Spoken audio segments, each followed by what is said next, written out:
wana sababu mambo ya blackout, mambo ya stima tu na ufisadi. Ufaransa wanafanya maandamano sababu wamekasirishwa na serikali yao ya Ufaransa kubadilisha ile sheria ya watu kustaafu. Just retirement, one issue. France is on fire, watu wanafanya maandamano kule. Israel, kuna mabadiliko ya kimabavu na serikali ya bwana Netanyahu kuweza kutoa mamlaka ya ile koti kuu. Kuna maandamano yanaendelea na Waisraeli wana sababu ya kuandamana. Lakini sisi wa Kenya tuna sababu ama tuna sababu? Tuna sababu ama tuna sababu? Sisi tuna sababu. Sababu hapa katika kanisa hili, baada ya sisi kuomba kwenda nyumbani, naamini kuna familia hata hawajui lunch leo watakula nini. Kweli si kweli? Hata jana labda kuna wale walilala njaa. Kweli si kweli? Bei ya unga imepanda, sukari, kila kitu imepanda. Na serikali hii iliahidi ya kwamba watapunguza bei ya unga na vyakula. Wamepunguza kweli? So tuna sababu kuandamana kesho kuambia bwana Ruto bei ya unga ifanye nini? Bei ya stima ifanye nini? Ni haki yenu. Hatufanyi hii sababu ya Raila Odinga, ni sababu ya ninyi wa Kenya wenzetu. Tuko pamoja jamani? Tuna sababu bwana Ruto akibadilisha IEBC, alete Chebukati wengine, kutakuwa na shida 2027. Na hiyo shida ilikuwa 2007 wakati tulipoteza imani na IEBC. Waswahili wanasema usipoziba ufa utajenga nini? Ukuta. Sisi tunaandamana kesho kuziba ufa, kuzuia mauti yatakuja 2027. If Ruto gets his way kimabavu, aunde a William Ruto Commission. Sisi sio wazimu. We are doing this for Kenya. We are doing this in defense of democracy. We have every right. Anabwana Bungei, IG Kome, tumewapa notisi kesho tunafanya maandamano Nairobi na Kenya nzima. Tutatembea pamoja jamani? Tutatembea pamoja. Tupiganie haki. Nione mikono wangapi wanasema tutatembea na baba kesho. Sasa nilete Profesa Wajakoya aweze kuwasalimu, ndio tulete baba na mama. Profesa. Ningeomba mletee ile mswaki ya kusimamisha hapa ndio niongee mbele ya baba. Heshima zangu kwa baba. No man can come across unless you want to die.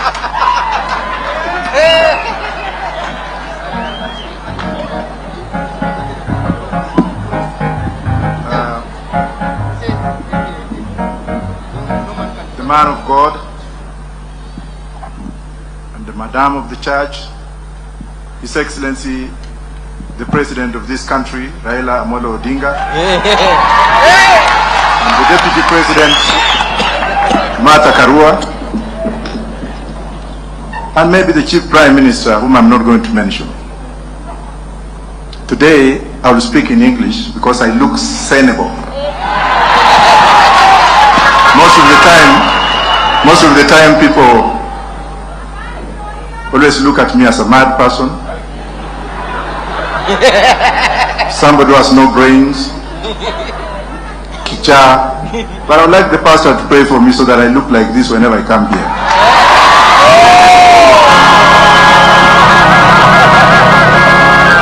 Notwithstanding what I'm going to say, to the doubting Thomases, I have to put you on notice that anytime you doubt anything, you have a problem with yourself. Anytime you doubt something, you have an ego to maintain. And whoever has seen Raila has a formula in him which is God-given, that you need to discover him. It's like Shakespeare. You cannot just look at him and say, this is Raila Amolo Odinga. No. You need to have a formula, and you need to be taught how to look for that formula, and you need to be taught by people who have got some spirit. And that's why I came, and that's why I am near Baba. I came to learn, and me and Babo, we came to learn. We never went to school properly. I have many degrees in law. I've taught so many members of parliament and what have you. But those who have not recognized me, wait for me in heaven, I will teach you there.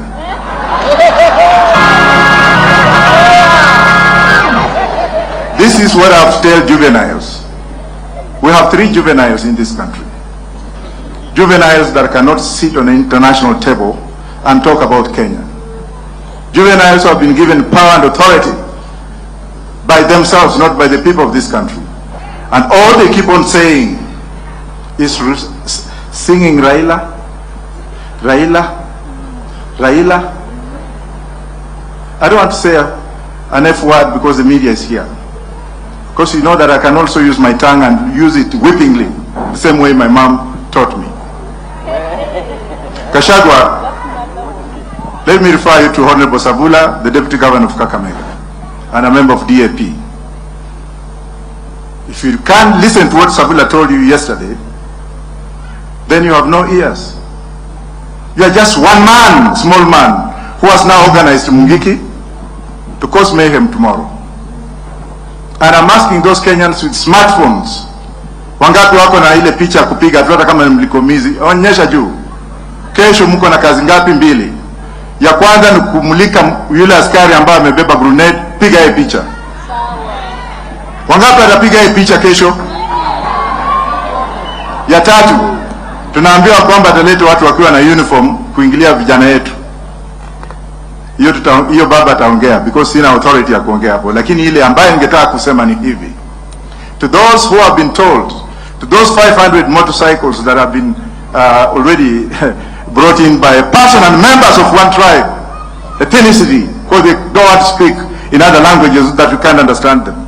Their work tomorrow is kwenda mahali tumefanya maandamano, wanaingia pale, wanaua watu, wana cause mayhem. And Mr. Chungwa, listen to me, you are not a man enough. If you are a man enough, come and talk to me.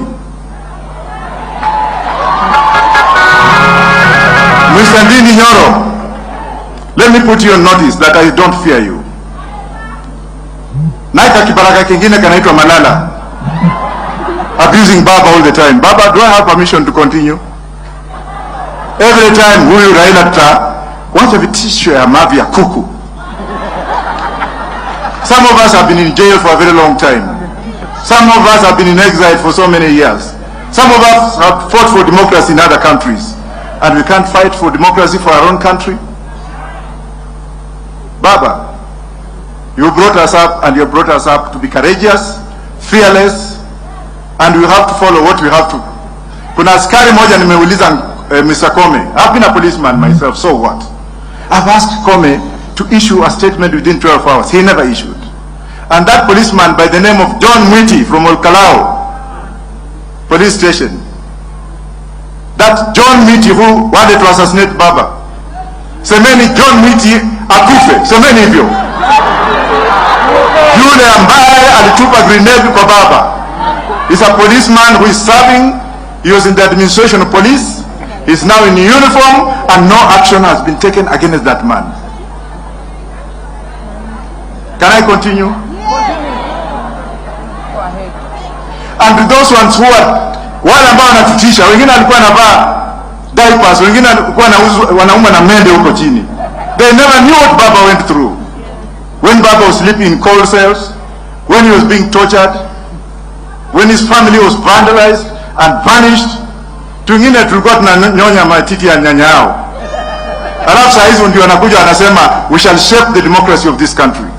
How do you expect those kind of bastards to shape our democracy? Where will your children go? Watoto wenu wataenda wapi kukiwa na watu kama hawa and they are the leaders of this country? Are you with me or not? Members of the press, I run a news media in Rochester, New York, and I've run it for a very long time. I know what you journalists go through. You are paid peanuts because there are some stupid politicians who will always give you 100 or 1,000. Funga virago enda. You must be paid properly under Baba's government. We must have a proper regulation, proper legal regulation to regulate the press, so that those who own the press should become partners with those who run the press. Right or wrong journalists. And finally, if I go back to the police officers, as a police constable, from police constable, I became a police inspector before I joined the intelligence, the national intelligence. I've read the book by the cover, and I know exactly what I'm talking about. Mwita is my witness. He can tell you how much some of us know. Police officers, you are the most deprived human beings in this country. You are not paid well. You are loaded with a very fake gun, hizo magani zingine polisi wanabeba leo, those are not standard firearms that can pass the Consumer Protection Act in the United States. Bunduki zingine zimetolewa huko Taiwan, even if you shoot it one kana kufia hapo. Wewe ndio unabeba hiyo. Ya pili huna nyumba. Ya tatu huna mshahara. Ya nne umedanganywa. Ya tano mnaambiwa nyinyi you are the most corrupt. India has legalized corruption.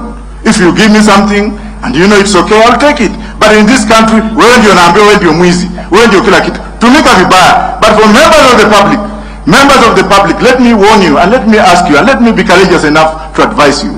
Make use of your phone calls. Piga askari yoyote ambao utaona akiwa karibu na wewe.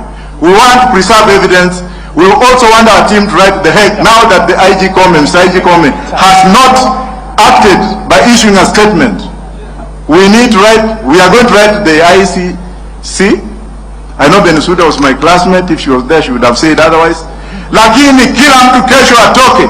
Wengine tumekufa kimwili, roho iko, the spirit does not die. Semeni Raila, spirit will not die. Semeni hivyo. Even if the body goes and is not going anywhere, Raila is there to stay, to lead us up to the last minute. Thank you very much. Thank you again.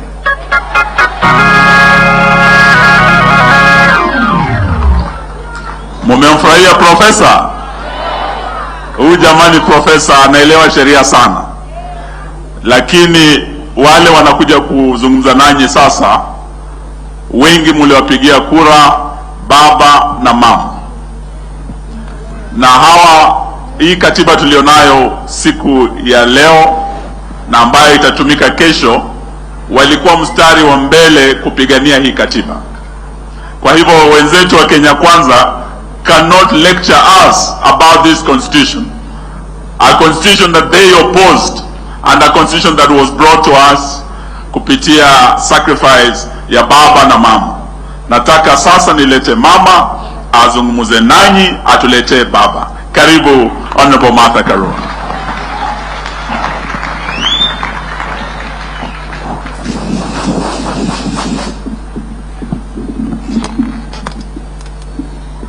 God is good all the time. and all the time. God is good and that is nature. Wow. Sikusikia fire ya JTM. JTM, More fire. JTM, More fire. sasa nimejua nikija hapa tena kuanza na JTM ndivyo nisikie hiyo fire. Amen.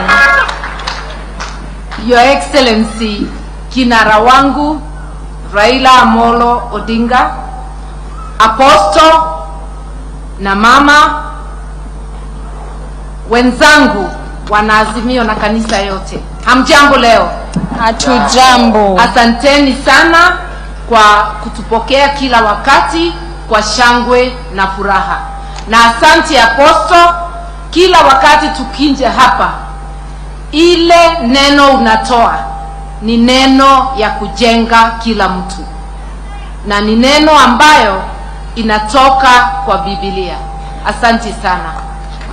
Tuliingia hapa tupate baraka, ndivyo kesho tukienda kutetea haki zetu tuandamane na baraka za Mungu.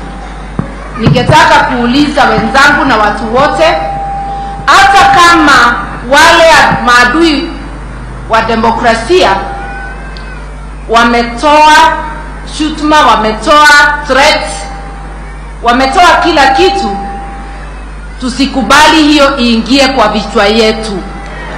Only God has got power over life and death. Usikubali ati kesho iko shida utapata. That is assisting them. In the name of God, no harm shall befall any one of us and any one of the demonstrators. We are going to march peacefully. We are going to demand for our rights as our constitution says, and we shall not entertain any message meant to set us back. So please, enda ukalale ukijua umepata baraka, na kesho asubuhi na mapema tokelezea twende kazi ya kutetea haki zetu. Because faith without action is dead. I don't want my faith to be dead. I have faith in what I am doing, that I'm doing the right thing. Katiba yetu imetupatia haki ya kuandamana. Na kuandamana is a way of expressing ourselves, expressing displeasure, saying things are wrong. Na hii katiba, tukiwa Naivasha kama wabunge, Ruto alikuwemo, alikuwa kati yetu. Katiba tukaunda na yeye, lakini yeye ni mtu wa kukuruka asubuhi. Tukimaliza kuunda katiba na tukakubaliana hii ndio katiba, tukifika bunge alituruka na akaenda mlengo wa no. Kama wewe ni rafiki yako, jua saa yeyote anaweza ruka wewe. Huyu si mtu mwaminifu kamwe. Mkipanga bado atafanya nini? Atakuruka. Si ameruka wa Kenya? Alisema gharama ya maisha itarudi wapi? Imeenda wapi? Wale tunamuelewa, tunajua sio mwaminifu, ni mtu wa kuruka. Lakini nataka kumkumbusha, kabla apande ndege kwenda Ulaya, Ruto enda ukijua, katiba ya Kenya ni ile tulipitisha 2010. Hata kama ulipinga, huna katiba yako, mmeandika na chama yako ya UDA. Mtafuata katiba ya Kenya kama Wakenya wote, kama sisi. Katiba ya Kenya haisemi tuulize ruhusa ya kuandamana. Inasema tutoe notisi. Sababu haki iko ni ya Mungu na imewekwa kwa katiba. Kwa hivyo ile tumetoa ni notisi, sio ruhusa tumewauliza. Wewe police inspector, IG, hatujakuuliza ruhusa, huna ruhusa unaweza kutupatia. Ruhusa ni ya Mungu na imelindwa na katiba. Ni notisi tu tumetoa ya kwamba kesho tutakuwa kwa maandamano, na ni maandamano ya amani. Wacha kutuletea furugu kwa maandamano yetu ya amani. Na ukileta furugu na wale polisi watakusikia, wewe ndio utapata laana. Kesho umesema unaweza kutuweka pingu sisi viongozi. Njoo uniweke pingu. Kesho itakuwa ni siku yako. Kesho itakuwa ni siku yako kuniweka pingu bure bila makosa yoyote. Lakini ujue siku yako itakuja, wewe utawekwa pingu kwa ile makosa utafanya kesho. Sio bure, na utaadhibiwa kikatiba, kisheria. Sisi hatuwezi ogopishwa na watu wa aina hii. Kama tungekuwa watu wa kuogopishwa, Kenya ingali ya chama moja. Lakini watu wa siku hizo walijaribu kutuogopisha, tukakataa, tukaendelea, na ndivyo vyama vingi vikaingia na katiba ikafanya nini? Na sio viongozi peke yake, Wakenya wa tabaka zote walikuwa na nguvu kutoka ndani. Nguvu ile inaletwa na kujua unatetea haki. Hata kama waliua wengine, walichapa wengine, wengine wakakaa detain, wengine